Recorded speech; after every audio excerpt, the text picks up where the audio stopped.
नमस्कार मित्रों, आप सभी का हार्दिक स्वागत है हमारी चैनल धर्मार्थ पे। मेरा भाई ऐसे भक्त जिसका सब कुछ श्री कृष्ण के लिए समर्पित था। किशोर व्यवस्था से लेकर जीवन के अंतिम समय तक मीरा ने कृष्ण को ही अपना सब कुछ माना। जानते मीरा बाई के जीवन से जुड़ी रोचक बातें, भक्त कैसा हो और भक्ति कैसी होनी चाहिए, इसका उत्तम उदाहरण मीरा बाई है। बचपन में उनके साथ एक ऐसी घटना हुई जिसके बाद किशोर अवस्था से लेकर मृत्यु काल तक मीरा ने श्री कृष्ण को ही अपना सब कुछ मान लिया और उनका स्मरण करते हुए उनमें समा गई।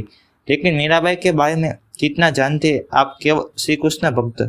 मीरा श्री कृष्ण की भक्त तो थी, लेकिन श्री कृष्ण से जुड़ने और श्री कृष्ण ने समा जाने की अवधि में मीरा के साथ कई रोचक घटनाएं हुई जिसके बारे में आपको जरूर जानना चाहिए।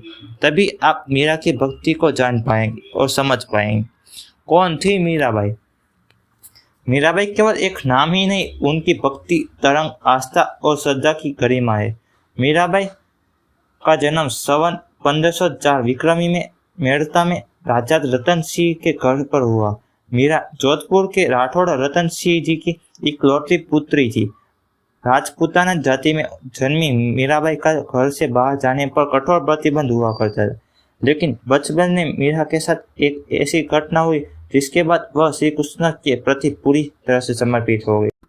8 साल की उम्र में श्री कृष्ण को पति मान बैठी थी मीराबाई। जब मीराबाई 8 साल की थी तब मोहल्ले में एक बारात को आता देख मीराबाई ने अपनी माँ से पूछ लिया कि मेरा दूल्हा कौन है। उनकी माँ ने मीराबाई की बाल जिज्ञासा को शांत करने के लिए कह दिए कि तेरे पति श्री कृष्ण है।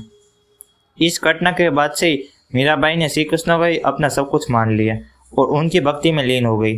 वह श्री कृष्ण की मूर्ति को नहलाती, नए वस्त्र पहनाती, भोजन का भोग लगाती, गीत गाती और नाचा करती थी। किशोर अवस्था में मीरा श्री कृष्ण को अपना पति मान लेती थी, इसलिए तो मीरा कृष्ण भक्ति में लीन होकर हमेशा गाया करती थी। किससे हुआ था मीराबाई का विवाह? मीराबाई का विवाह महाराणा सांगा के पुत्र भोजराज के साथ हुआ था, जो आगे चलकर महाराणा कुंभा कहलाए। शादी के पहले दिन ही मीरा ने अपने पति से कह दिया कि उनके पति केवल श्री कृष्ण है, लेकिन महाराणा कुंभ को मीरा की यह बात केवल प्रयास लगी। हालांकि धीरे धीरे श्री कृष्ण के प्रति मीरा की भक्ति देख उन्हें भी विश्वास हो गया कि मीरा श्री कृष्ण की दीवानी है। मीरा शादी के बाद श्री कृष्ण की भक्ति में लीन रहने लगी थी। वह मंदिर जाकर कृष्ण की मूर्ति के समक्ष नाचती, गाती और भजन करती थी। मीरा के इन कार्यों से उसके ससुराल वाले गुस्सा होने लगे थे। जब मीरा को पीना पड़ा विष का पीला। कुछ समय बाद मीरा के पति की मृत्यु एक युद्ध के दौरान हो गई। पति की मृत्यु के बाद जब ससुराल वालों ने मीरा को सती होने के लिए कहा तो मीरा बोली, मेरे पति तो श्री कृष्ण है।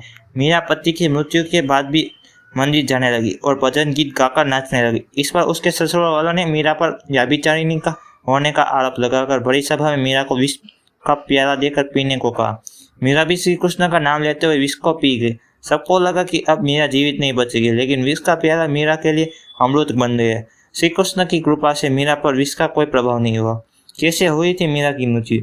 ससुराल में कई यत्न सहने के बाद जब यत्न बर्दाश्त से बाहर हो गई तो मीरा महल छोड़कर कई जगह तीर्थ करते हुए वृंदावन पहुंच गई। इधर मीरा के महल छोड़कर चले जाने से राज्य में उपद्रव होने लगे। ब्राह्मणों ने कहा कि यदि मीरा वापस लौट आएगी तो सब ठीक हो जाएगा। मीरा की खोज के लिए 2 सैनिक भी भेजे गए थे। उन्होंने मीरा को साथ लौटने की विनती की, लेकिन मीरा ने मना कर दिया। सैनिक बोले, यदि आप हमारे साथ जीवित नहीं लौटे तो हम भी वापस नहीं लौटेंगे। हमारे परिवार के बारे में सोचिए।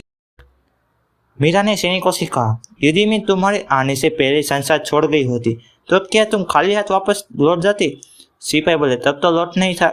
इतना सुनते ही मीरा ने एकता वाला यंत्र एकतारा उठा लिया और श्री कृष्ण की स्तुति करने लगी। मीरा की आंखों से प्रेम के आंसू बहने लगे और उसी समय मीरा श्री कृष्ण की मूर्ति में समा गई। अगर आपको हमारी यह प्रस्तुति पसंद आई हो तो हमारे वीडियो को लाइक कर चैनल को सब्सक्राइब कर दीजिए। अगर हमसे इस वीडियो में कोई भी भूल या गलती हुई हो तो हम आपसे क्षमा मांग रहे हैं, कृपया में क्षमा कर दीजिए।